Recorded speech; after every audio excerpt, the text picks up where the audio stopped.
So we're going to get started. Welcome to Held for Ransom. We put the new face of malware. Ransomware is far from new, but SAINTCON was looking for a ransomware talk, and they came to us, and we said, sure, we'll do it. So here we are. So I am Neil Wyler, better known in this community as Grifter.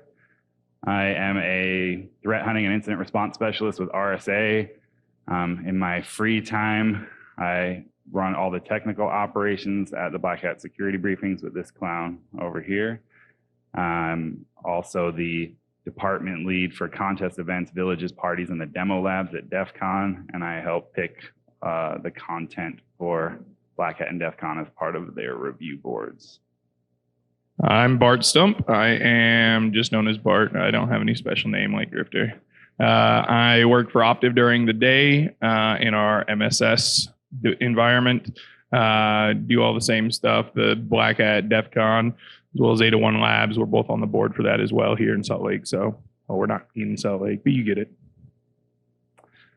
I forgot 801 Labs. Sorry. Come to 801 Labs. We have a hacker space. It's downtown Salt Lake. Come hang out with us. It's basically how we keep this party going all year round. We've got a lockpick village and a hardware hacking room and all that stuff. So, all right, so we're just going to roll straight into it. First, with just some foundational stuff, we're going to talk about adversaries and the different flavors of adversaries. So, they come in different forms, and I think these different ways classify how we look at different types of attackers. So with non-state actors, we have insiders, or the threat at the water cooler, the person who's already in the organization. They have a certain amount of access already. Their motivations are varied. They might be upset because they didn't get a promotion, or they might be working with someone who is just, paying them quite a bit of money to give them what they need. Of course, we've got our cyber terrorists, or anonymous. That's right, yeah, or hacktivists or whatever.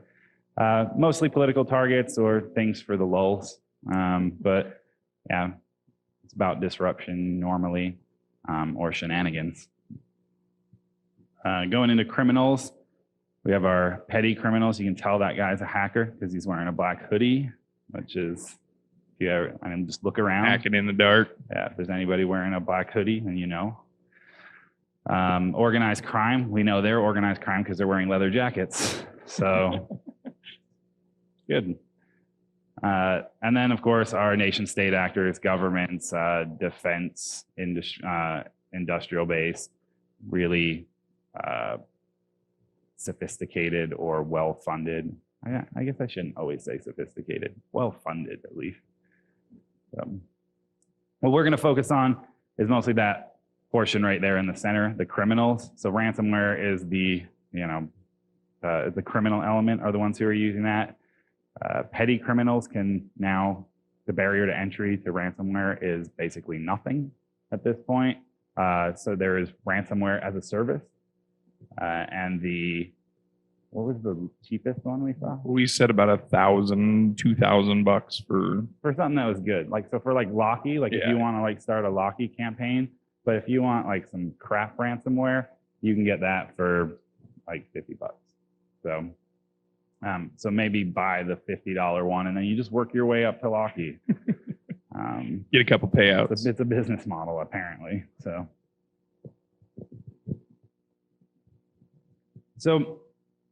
I know when I talk to people who are norms, when we talk to the norms, they always say, "Why would anybody be interested in my machine? No one wants to hack me," or "I don't care if I get hacked." They're like, "What? I have nothing that they can of value, nothing they can take." But this is from a Krebs article from a couple of years ago, where Brian put together this chart essentially of why there is value in every machine. And this kind of lays out look, you think there's no value in your computer, but we can use it to be a server for these different things, email attacks, all this stuff. And of course, down there on the hostage attacks there, we have ransomware. So I think this ransomware kind of changes the story for a lot of people in this regard. it doesn't care whether you're a large organization or whether you're a mom who now can't get to the pictures of her kids. Like, and honestly, that is a very interesting target as the attacker. Most, suburban norms dwellers or whatever aren't going to have air-gapped backups, and they're going to have things that are very personal and important to them on their machines. And so if you are able to infect that machine, encrypt all their files, and like I said, now they can't get to the pictures of their kids or grandkids, it's going to be worth $300 to them to get access to that sentimental value is absolutely going to kick in a price factor there for those people. So they're going to be paying. Yeah. I mean, honestly, if somebody was like, oh, all the pictures of your kids are gone, but it's $1,000, like I would pay that $1,000 immediately. And I think most people do. So, of course, I have air-gap backup, so it's not a thing for me. So, looking at different events and how challenges have changed, we've got like Sony pictures on here. And I think the main thing about Sony, everybody knows about the Sony attack and stuff like that. What was interesting about Sony was that it wasn't just, oh, we're going to go in and take your stuff and put your stuff online. Not only that, I guess essentially they created a backup. They created a backup right? For them. Yeah, they uploaded it to the internet. So, but they went and destroyed all the backups as well. The attacker sent Sony into the Stone Age. When they were doing stuff, they were communicating with fax machines and paper messages. They were cutting paper checks. Like it was severe. Like people always think like, oh, they uploaded movies and it was embarrassing and the email stuff that came out and things, but they actually went in and deleted all of their backups and crippled that company because once they were in, they had access to everything. Looking at the Hollywood Presbyterian, this is the one a lot of people have heard about with ransomware, where they talk about medical organizations and stuff. This was the hospital that they encrypted all of their stuff and they were just like, oh, we're completely locked out. Like we cannot function as a facility. And they started moving patients to other hospitals and other locations, other facilities because of the ransomware, basically. And then it took them a minute, and they said, "Well, how much would it cost us?" I think it was the CEO who finally said, "Like, what's the ransom?" Am I walking outside the tape? My bad. And I said, "What's the ransom? Like what?" And they were like, "It's this many Bitcoin." What does that mean? And they were like, carry the one, $17,000. And they're just like, pay it. And they paid it and they got their decryption key and off they went. So it was a win-win. They got everything back and the hackers got $17,000. So right. You can see where ransomware is really hackers. Yeah. Exactly. You can see where this really pays off. It really is a lucrative malware today. So yeah, it's, we're looking at stats again, like doing research for the talk. Like I found a few articles and stuff, and you can see there's links in the bottom. I was reading one of them, and it talked about a particular group in Europe who they had stood up. It was a small scale malware campaign, but this particular group had then been compromised by a different security organization who was doing research on them. They found some documents on their like command and control servers and other stuff that was basically their bookkeeping.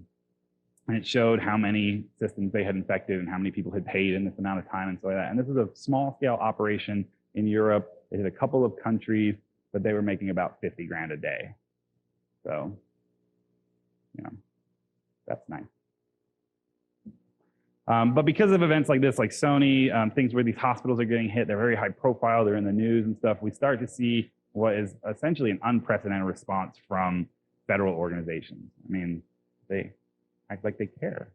It's a surprise. Yeah, they start releasing things saying like, oh, if this type of attack happens, if you're seeing this type of activity, this is how you should respond. Here's the things that you need to do to try to secure your environment and stuff like that. Obviously, with things like the cybersecurity framework for NIST and stuff like that, like the government, is finally really getting involved and saying, oh, maybe we should try to set some standards for at least what the minimum bar is for security. So it got quite a bit of organizations coming out. As you can see on that last slide, FBI responded within 6 days of the Sony attack, basically. So all these high profile stuff have really gotten some of the feds involved and keeping their eye on this as well. So it's funny because I think, at like that time frame, the attack was still ongoing. Like, so they're actually like responding saying, oh, hey, like our buddy over here is getting attacked. You should not get attacked. Here's how. But the attack was still ongoing at that point, or they were still releasing data and, you know, knee deep in their systems. So again, we see a lot of stuff coming out saying like, hey, you know, here's some advice, and you can see in bold there things like segregating network systems. And that's from the NSA, so we should all listen to them. That's right. They know what's that. Hey, if you notice they don't say air gap because they need to make sure they have access to all your stuff. But if you look down further, you do see that is a common theme over and over and over again: air gap, air gap, air gap. And I mean, like, spoiler alert, we'll get to some things later in the presentation, but that is genuinely how you can protect your organization from ransomware. At this point, there's a couple of things you can do. There's some stuff that you can look for, but as you know, when you boil it down, it's air gap backup. And making sure that those backups work. Everybody has backups, but how often do you test restoring from those backups, et cetera? So once you have an actual air gap backup, test that you can restore from those backups, et cetera. All right, cool. So yeah, so a new threat, like, it's ransomware is everywhere. Like, every day there's articles on ransomware. There are entire websites dedicated to new types of ransomware or just news about ransomware. Like, that's a thing. People just created like sites and they aggregate news about ransomware and when master keys are released or different things like that. But looking at ransomware as a whole, there's basically two types. We have locker, which is, you know, blocking the machine. It's denying access to the actual machine itself. It just locks you out. Usually there is some type of lock screen. It normally just is affecting the way that you interact with that machine. It's not encrypting files on the back end or denying you access to the data. It's just annoying, basically. It keeps you from getting to what you need to do to work.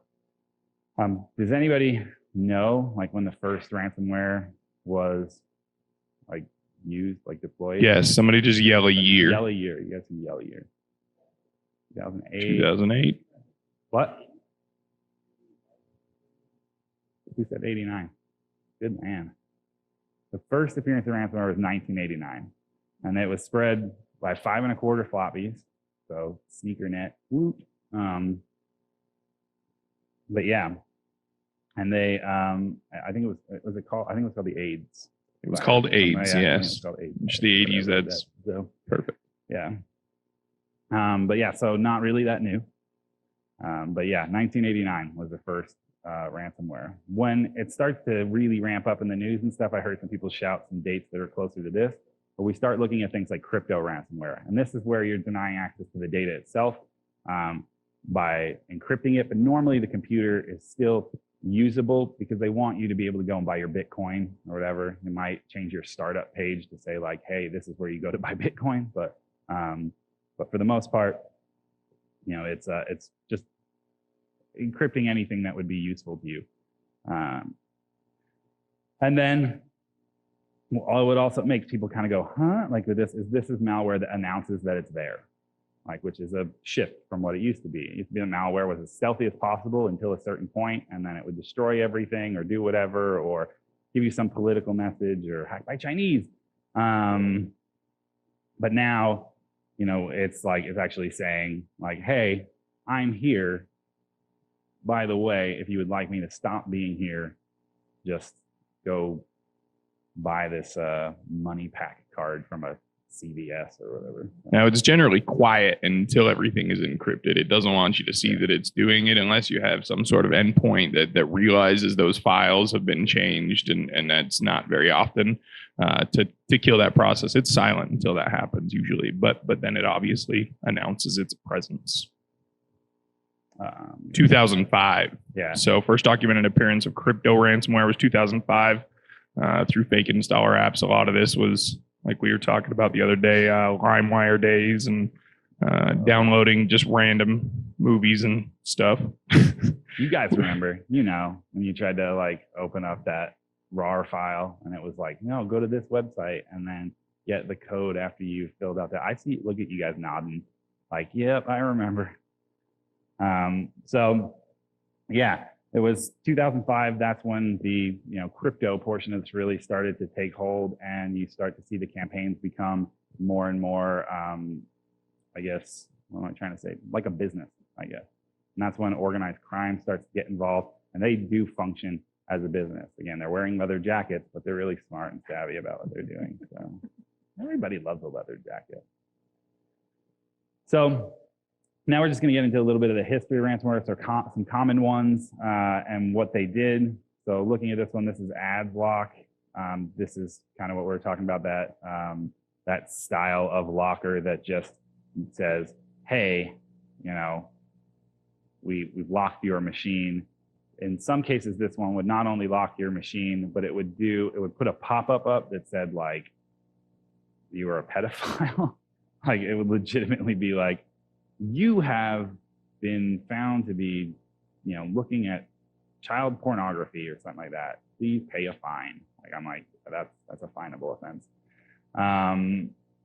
But what it would make you do, the way they monetize this was by having you go through and do these offers. Like, you had to go in and fill out a bunch of forms or do whatever. And then after you completed each one of those, you'd put in whatever the code was that you got after you did those offers. And so this is basically like Google AdWords revenue on steroids. Like, they'd get a couple of bucks for every one of these offers that you did. So small sum of money. Instead of monetizing it with Bitcoin and making you pay a lump sum, they just get marketing dollars basically from ads that you have to click on and go through to release that crypto locker, or excuse me, just locker. Yeah, maybe you get like a super cheap iPad at the same time. So, win-win again. Yeah, again, everybody wins. So moving on to Reviton. So this particular one, this is where we start to see social engineering. I know that's a terrible image to probably look at from. Yeah, it's a nice I chart. guess, yeah, I was gonna say not even from the back of the room, from right there. But basically, it's saying like, oh, okay, we're with the FBI. Again, this is one of those like let's see what it actually. Your PC is blocked due to at least one of the reasons specified below. I guess it's gonna throw out a couple. You did one of these, but it gives you a list of things and then says, how do you unlock the computer? And then it says, well, you can do it using MoneyPack. Like, oh, so the FBI is like, go to Kmart or Rite Aid. Or 7-Eleven. Yeah. Or Walgreens. Grab a MoneyPack card and then just, give us the code on the MoneyPack card. It's how they do business. But yeah, so you're seeing things like social engineering attacks being put into this. So you're preying on people's fears. They're like, oh no. But this is highly, highly effective. Like, people kind of freak out and they think, oh, okay, if I can just pay a fine and make this go away. One of the things that's common is they say, oh, you downloaded some movie or music or whatever like that. And that's such a common thing that people just assume, oh no, like I should pay this fine. It's kind of, we were talking last night about that IRS scam ring that got busted in India, where they arrested like 70 people. And then they're like, we could bring up charges on an additional 600 or something like that. Like that, they call you and just say like, hey, you're in trouble with the IRS. Call us back, and then you have to pay these fines, and please go get some like iTunes cards and let us know, because that's how the IRS also. These guys use MoneyPack, the FBI. IRS takes their fines through iTunes gift cards.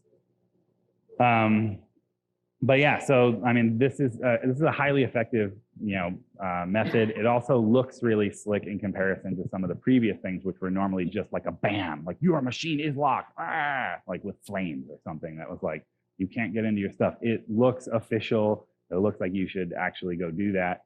It's just clean and kind of slick. So Crypto Locker. So this is. Most people have heard of this one. Yeah. So this is where we end up in a situation where the ransomware is telling us you've got this amount of time. So now it's about monetizing in a particular time frame. It's not just, oh, you're going to have to give us your money. It's you have 72 hours and then you lose your files forever, which again is highly, highly effective. It freaks people out. What we start to see and stuff like that in ransomware and crypto ransomware in particular is that it will say like, you owe us I don't know, it will be $300, something like that. But then when it counts down to a certain point, it's like, now you owe us 400. And it counts down, now you owe us 500. So the faster you pay it, the cheaper it is. And it forces the individual, especially if you're like a mom and pop shop, small business or something, to just say like, every $100 matters. Might not matter to, a large hospital, but if you are just, selling slushies out of a snow cone shack or something like that, you might think $100 is a lot of snow cones. So this is like, it starts to say like you've got this amount of time, otherwise you lose your stuff forever. A lot of people say like, oh, well, let's start out there business model wise, like ransomware is also effective because they actually give you the key. Like if you pay the money, you get the key. And I see articles all the time and people will quote things and they'll say, oh, but if you pay don't pay ransomware ransoms, because if you pay it, you might not even get your files back.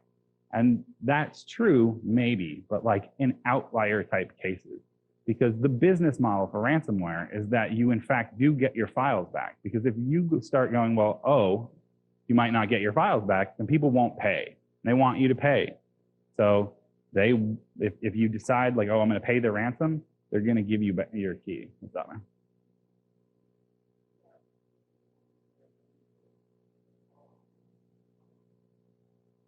That's just poor business. They said they got hit with ransomware, but they followed the links and the site was down. So there are literally, and we'll talk about some of these, there are some campaigns that have died or gone away for whatever reason, whether they decided that it was a business decision to close down this ransomware because they had made enough money and they didn't want to get caught. There are definitely strains of ransomware that have been killed or died for whatever reason, and it doesn't exist anymore. However, some of those also have released the master key that you can find a master decryption key for those strains of ransomware. So that's not necessarily something out of the norm, but it is not a good business model, as Grifter said. Keep your sites up, move to the cloud, people. Like, so, it's, that sucks. But I think that's probably fairly uncommon. I think for the most part, they are generally there to take your money. Yeah. They're not afraid to take your money. Here's an example of that. So Tesla Crypt. You guys have probably heard of Tesla Crypt. Incredibly popular version of ransomware, a particular type of ransomware. Kind of short-lived if you think about it too. If you look at the dates. Yeah, it was a bit. But man, it was popular during that time frame. And again, this is like it's being used by different groups. Like you can buy into these things. You can set up your own turnkey. It's like, my wife was this summer, like built a lemonade stand for my kids. And I was like, why don't you just do ransomware as a service? They'll make much more money. Like, she did not agree. So lemonade it. But if you look on the bottom of this notification from Tesla Crypt, it says support. Like support is there. You click on support and for their message center. And if you're having problems, if you can't reach the website, if you're like unable to figure out how to get Bitcoin or go to Walgreens and get your money pack thing or whatever, they will walk you through the steps for what you need to do. They'll explain exactly how to get the money to them. So it's like, some of these guys had numbers even. Yeah. Some phone numbers. Yeah, you could call in and you'd get phone support, like from the Philippines or India or something like that. So it was, again, we're talking about like a legitimate business model here. These people who are doing these campaigns are running it as a business, and it's incredibly lucrative business. Support centers. So now you've got support going in there. So we've got an asterisk here, and I guess I'll save it for later. But we'll talk about how that support center works in a little bit to the advantage of the folks who were hit by this. And then, of course, we've got Locky. So Locky is the belle of the ball right now. Right? It's really the one that is prevalent right now in the industry. It's got some good features. That sounds terrible, It's a great feature. Really, It's got an awesome just feature slick. And set. then the coders, like, no, I mean, it really is. It's cleanly written. It's nice. It's got easy to understand instructions. It changes your default page. So you open up your browser and there's the instructions on what you need to do with the links and everything. It also changes your desktop wallpaper with the same instructions and tells you what you need to do. It encrypts not only your, the stuff that's on your machine, but all of your network connected devices as well, whether they're mapped to that machine or not. It scans the network, it can access something, it gets encrypted. So, which again, that's why air-gapped backups. And so, but this one is we talked about. It's a you can get in on a Locky campaign. It's a couple $1,000s. Like if you want to start your own Locky campaign, you just get on a dark net site and sign up. It's so easy as that. It's like Facebook. It feels weird. It's easy. It's like a lemonade thing. But this is a very dynamic type of malware. It's always changing. There's always like the flavor of the month type of thing. Who is the current belle of the ball? You can see here the top 10 ransomware families from June of 2015 to November of 2015, where we've got a bunch of different stuff in there, fake BSOD, Crowdy, stuff like that. But then and in the next 6 months following that, so from December of 2015 to May of this year, we see a huge shift towards TeslaCrypt.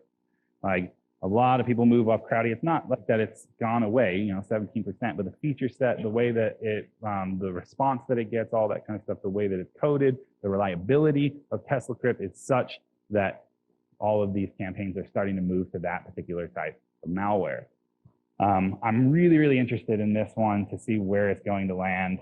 This was done, these charts were put together by Microsoft. The link is down there in the corner, but it was, I'm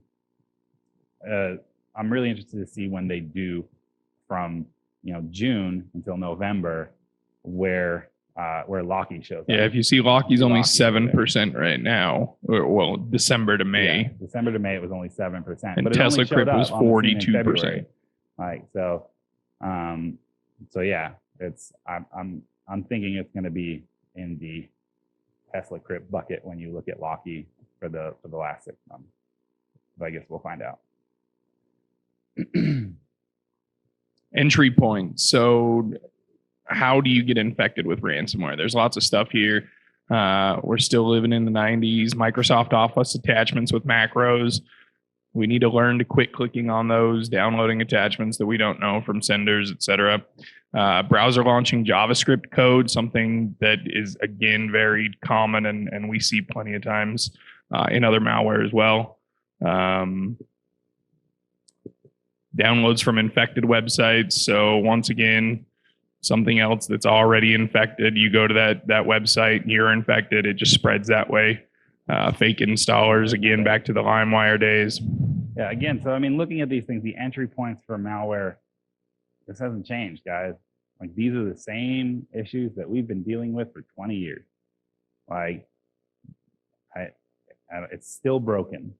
Again, a lot of this stuff, I mean, these are user interactions. Our users are going out there and they're clicking on these things and doing whatever. Obviously, it's like, Office attachments with macros in it. We have a warning that pops up that this contains macros. Look, it's trying to do this thing, blah, blah, blah. And people are just like, yeah, run it. Like, sure, I want to make sure this document works the way I expect it to. So yeah, run the macro and then you get owned.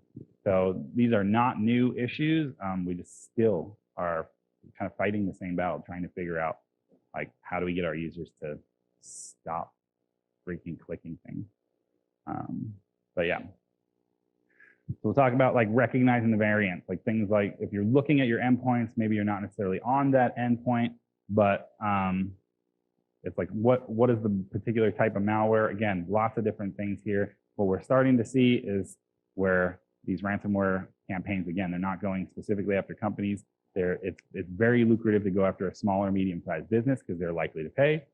A local government agency, also likely to pay. Charities.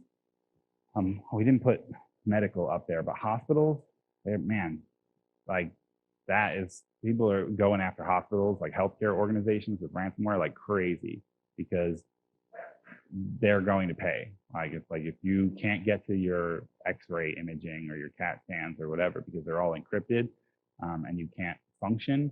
Like again, we talked about the Hollywood Presbyterian Medical Center that turned around and paid the $17,000 ransom because it was just $17,000. Just like 2 Advil at a hospital. So they're like, hey, a pair of rubber gloves. Yeah, exactly. They're like, oh, did you use a rubber glove? Check. And so, they go after these organizations because $17,000 is a drop in the bucket.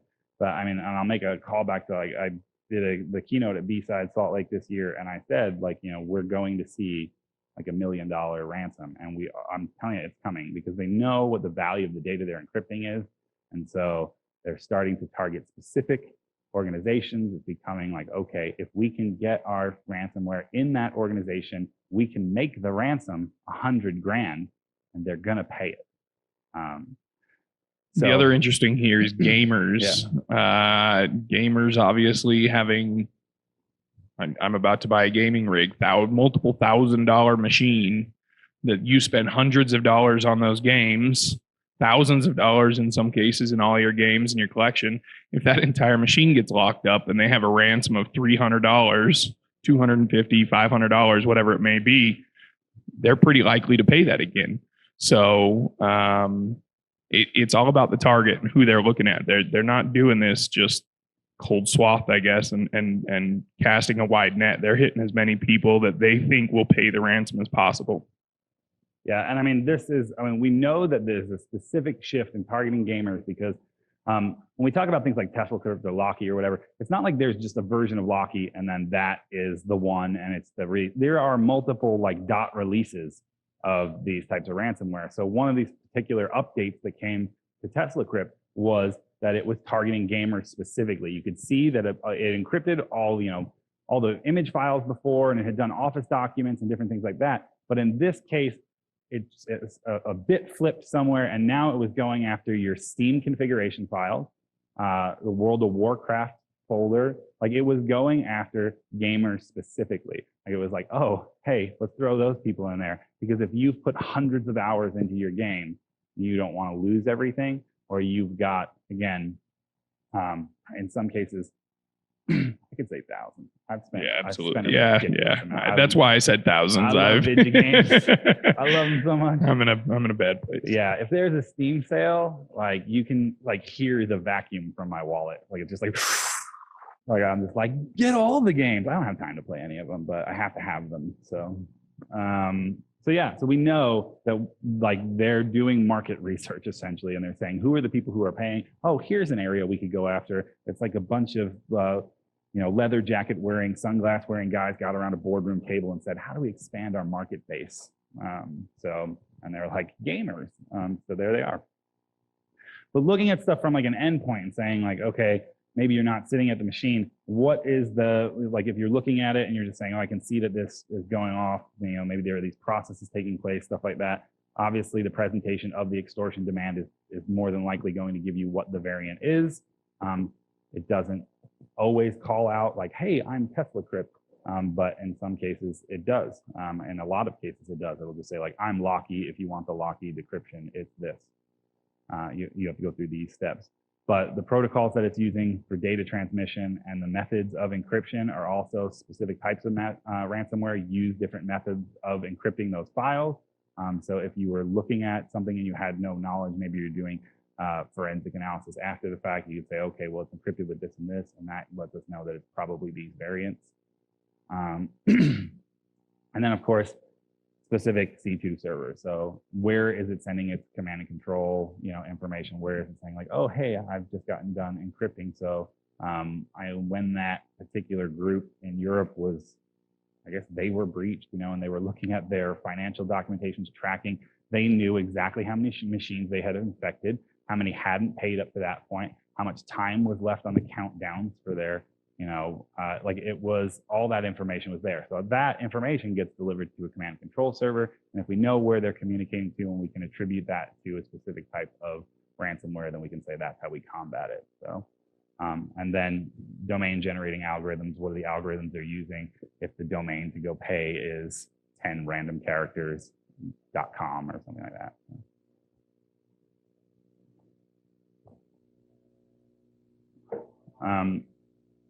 So does anybody know what this is from? Sci-fi. You can yell it. Course comp. 2001. All right, so 2001. And this? Planet There of we the go. Apes. All right.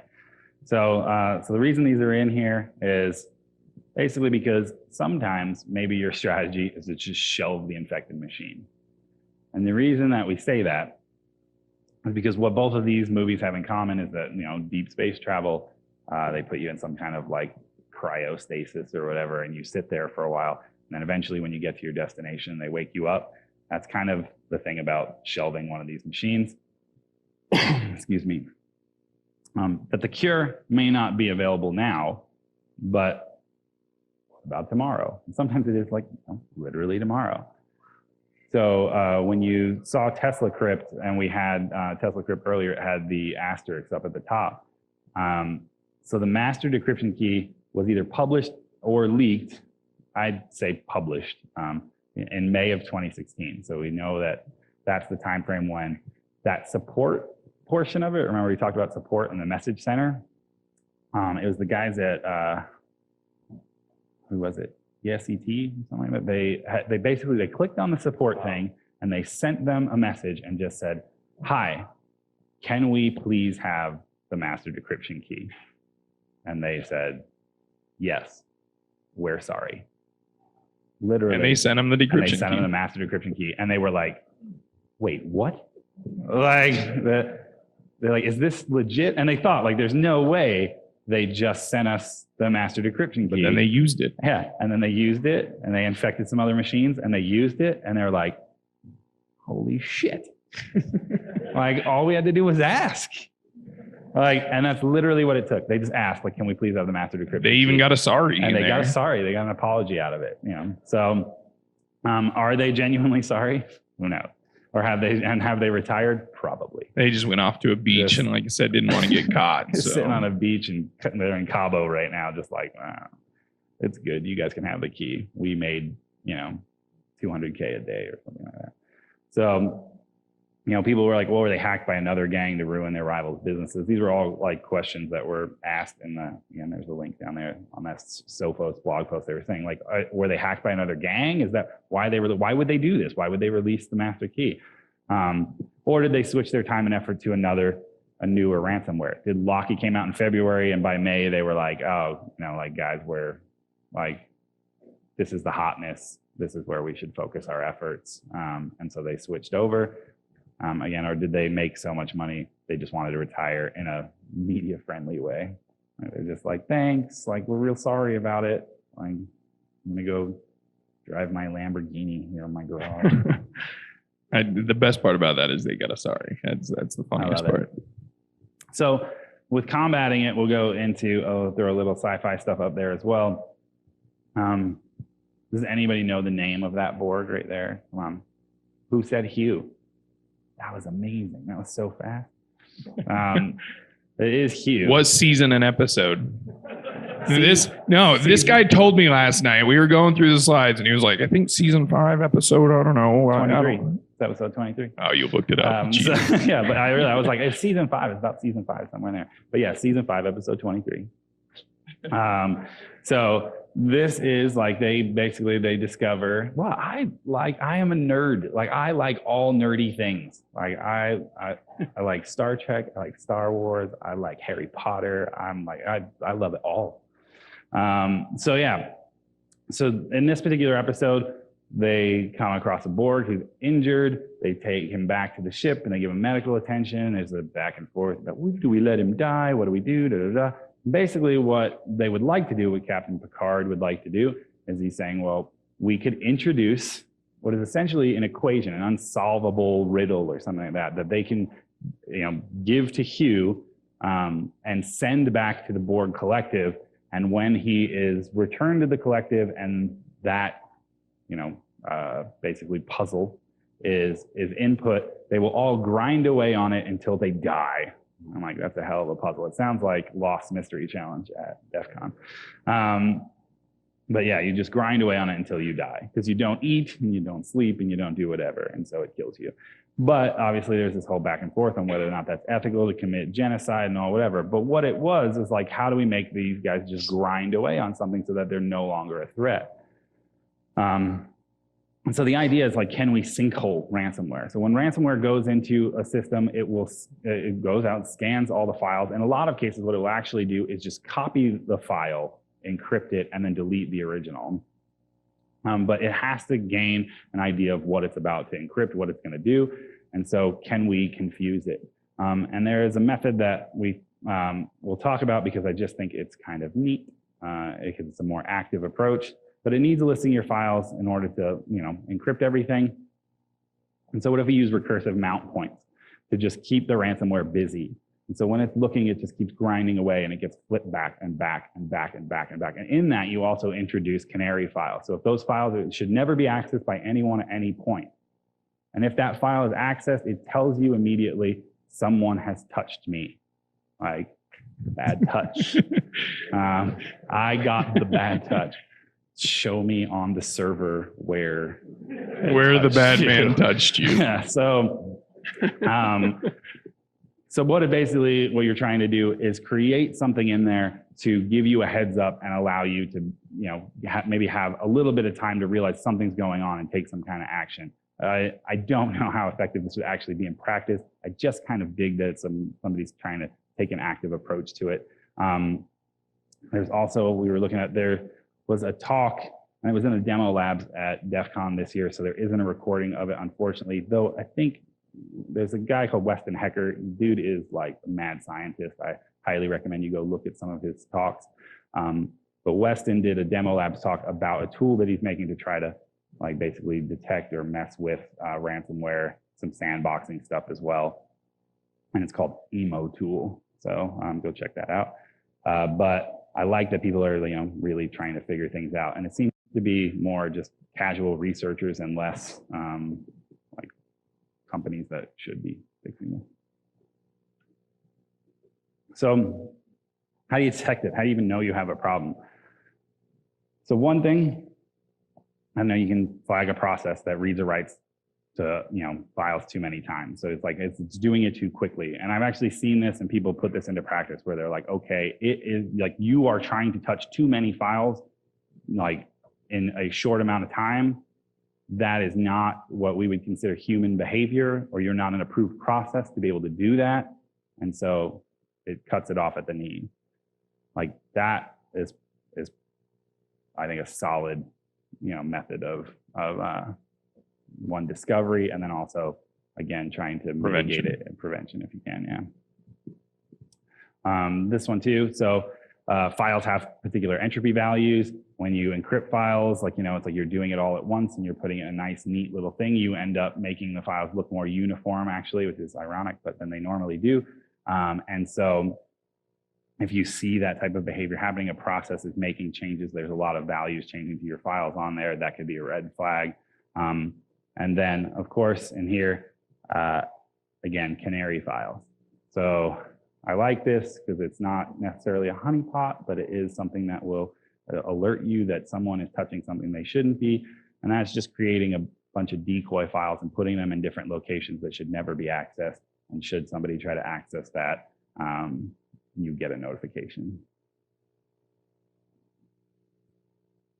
So we talked about these. Go ahead if you want to. This one's interesting. So close the notification window with Task Manager, and you talked about we talked about like the old locker stuff, like the really old stuff. You could just like kill the process, and then you could get past some of the Control delete Task Manager, or you could just use sysinternals Process Explorer and actually do it. Because sometimes it would lock you out of the Task Manager, but you could still use like sysinternals and go in and kill the process, and now you're not locked out of your machine anymore. Again, obviously the developers of ransomware and malware have gotten wise to things like that. But if you get hit by something old, again, things like this, like setting back your BIOS clock, if you have something that's giving you a countdown, some of the malware actually works against like it's a freaking poorly coded Android app. You play those games and it's like, oh, you can't get some more like credits until for 24 hours. And you're just like, oh, I will change the date. And then, so that's basically what you're doing to the ransomware. And then here, Microsoft's volume shadow copy service. So some ransomware will go in there and try to delete all the shadow copies. And basically, if you're not familiar with what shadow copy service is, it's backup kind of. It's the older versions of the files that you had, and so what the ransomware will try to do is kill it. But what we have seen with a lot of ransomware is it will fail at doing that. It has a hard time actually deleting the shadow copies. So sometimes it looks like everything's locked down, but go in, look and see if the shadow copies are still there, and you might be okay.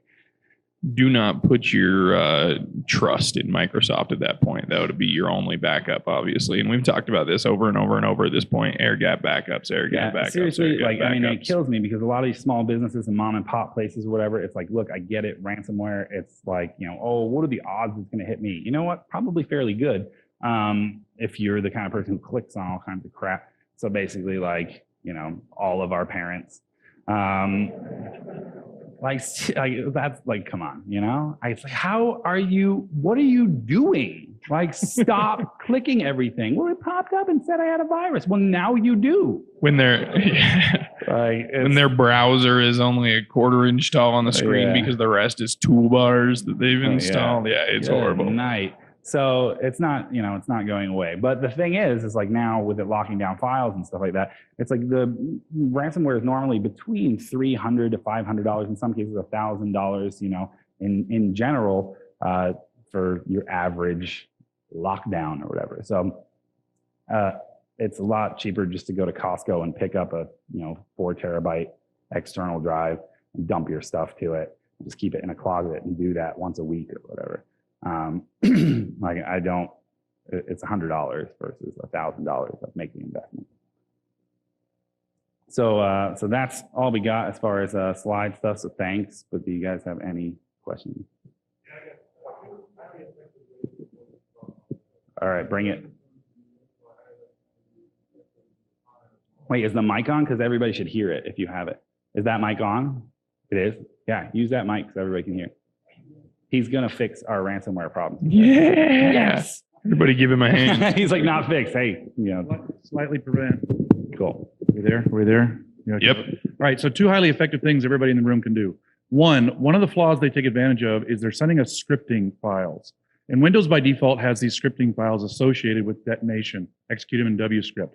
So everybody in this room can go and change the execution of these by saying, hey, when it's a .js, .wsh, .wsf, don't open these in scripting, open these in Notepad. Then these will not detonate. So even if they send you a zip file, you extract them. This is highly effective. We wiped out probably 80% of our ransomware doing that one thing alone. GPO or mom and dad's system, in my parents' case. They'll be here later today, so I can pick on them later in my talk.